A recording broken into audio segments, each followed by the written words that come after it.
Right, so the Ansarallah movement, commonly known as the Houthis, they're back, preparing to blockade the Red Sea once again, an ultimatum they have handed to Israel to lift their blockade of aid into Gaza, of which they have 3 days left to comply, or face renewed military action.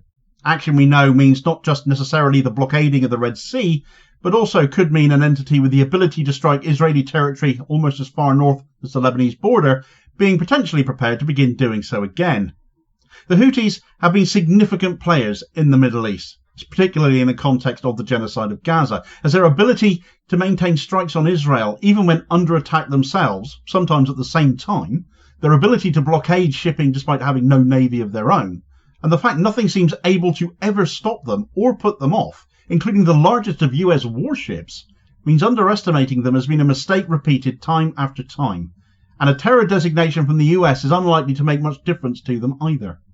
This ultimatum for Israel from the Houthis now comes amid a 7-day blockade by Israel, which has refused to allow humanitarian aid into Gaza until its demands to alter the terms of the Gaza ceasefire are met, breaching the ceasefire conditions and breaking their word. Neither of these things ought to be surprising anymore to anyone, though. The blockade has exacerbated an already dire humanitarian crisis, with innocent civilians in Gaza facing starvation as Israel weaponizes food and medicinal supplies for their own ends, and for Benjamin Netanyahu, of course, to keep himself in power. Right, so the Houthis are back on the scene, having laid down their arms for the duration of the Gaza ceasefire, and they are back with an ultimatum to Israel as a direct response to the latter's blockade on aid into Gaza, which has now entered its 7th day. Israel has refused to allow food, water and medical supplies into Gaza. They have been demanding changes to the terms of the Gaza ceasefire as a precondition for lifting this blockade. Give us what we want or else, and again the world is sat there doing nothing about it, not enforcing the terms of the ceasefire as agreed, just wringing their hands and saying there is nothing we can do. Well, Yemen's Houthis aren't subscribing to that level of uselessness. Israel's actions have been widely condemned as a violation of international law and a blatant use of starvation as a weapon of war, and if the rest of the world won't do something, the Houthis, it seems, are saying they absolutely will. The blockade of aid to people who have already suffered enough and managed to survive 15 months of genocide is quite obviously going to have devastating consequences if it carries on much longer. According to the United Nations, over 80% of Gaza's population is food insecure, and the blockade has pushed the region to the brink of famine. Hospitals are running out of essential supplies, and children are dying from malnutrition and preventable diseases.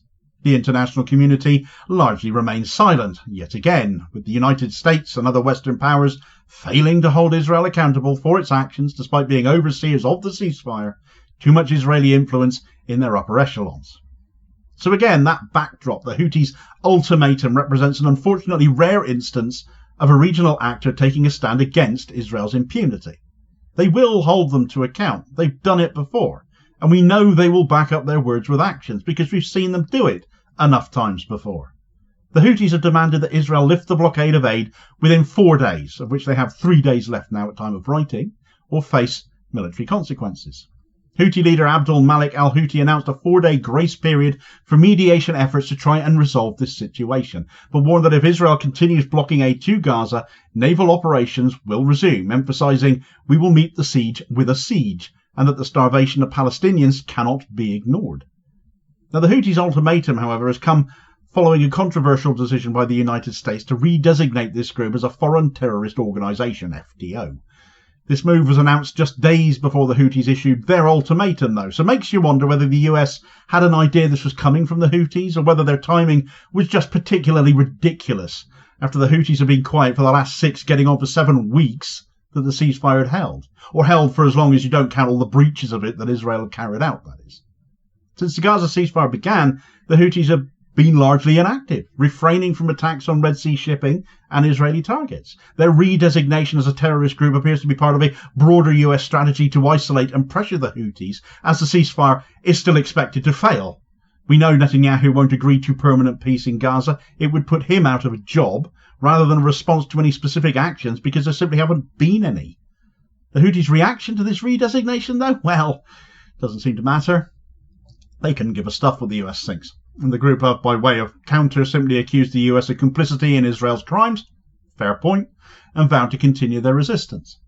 The redesignation has also raised concerns about its impact on humanitarian aid to Yemen itself, though. Extremely poor nation as it is, where the Houthis control large swathes of the territory. Aid organisations have warned that the designation could now complicate efforts to deliver essential supplies to millions of Yemenis in need, but where the US is concerned, only Israel matters. Not Yemenis, not Gazans, and tough if even more people starve, it seems. Israel's blockade on aid to Gaza is a clear violation of international humanitarian law, which prohibits the use of starvation as a method of warfare. That seems fairly obvious, doesn't it? Therefore, this is a war crime, and any state not calling it out, or worse still, supporting Israel, is complicit in that.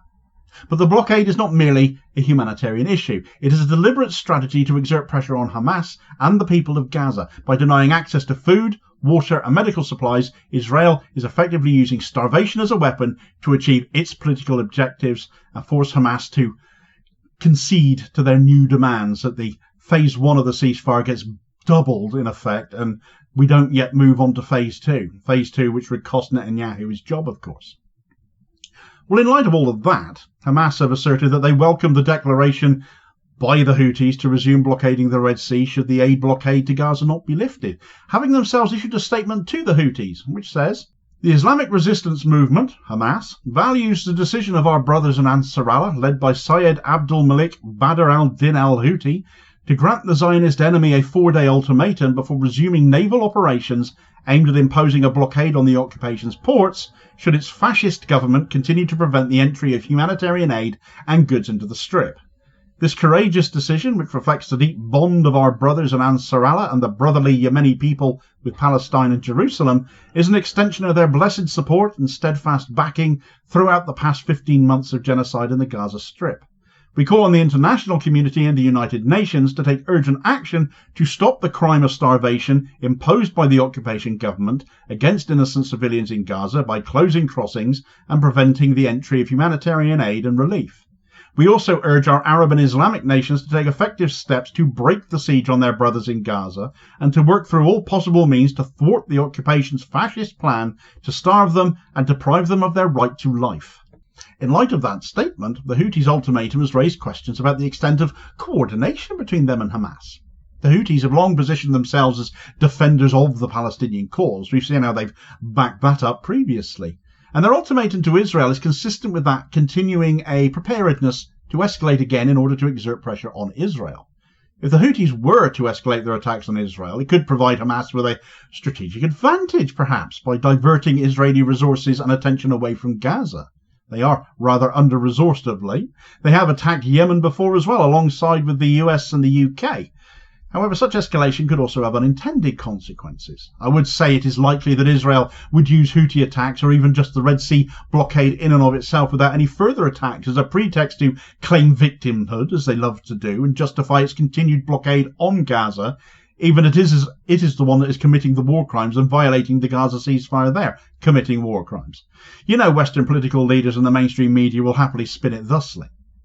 So the Houthis' ultimatum to Israel, however the media are choosing to portray it, where it is getting covered, is serving to highlight the ongoing humanitarian crisis in Gaza and the broader dynamics at play in the Middle East and who is backing who. Israel's blockade on aid to Gaza is a clear violation of international law, is a violation of everything we consider right and just. Nobody should support starvation. You are inhuman if you do, and a blatant use of starvation as a weapon of war should carry severe consequences. When it is Israel, though, that never happens, which is why it is so important we do not stop talking about this. The United States' redesignation of the Houthis as a terrorist group, despite their inactivity, just draws a big fat red line under the political motivations behind such decisions, and they must be called out for that, and ridiculed for it, because the timing was hilariously awful. If the Houthis kick off, a power shift will be readily apparent, since Israel have had no effect on stopping them before. But another power shift has also been occurring in Syria. And I'm not talking the new HTS government either, but groups rising up against them, and Israel at the same time, no less, as both carry out appalling atrocities, though seemingly for very different reasons. Check out the details of that story in this video recommendation here as your suggested next watch. Please do also hit like, share and subscribe so you don't miss out on all new content dropping daily, as well as supporting the channel at the same time, which is very much appreciated, holding power to account for ordinary working class people. And I will hopefully catch you on the next video. Cheers, folks.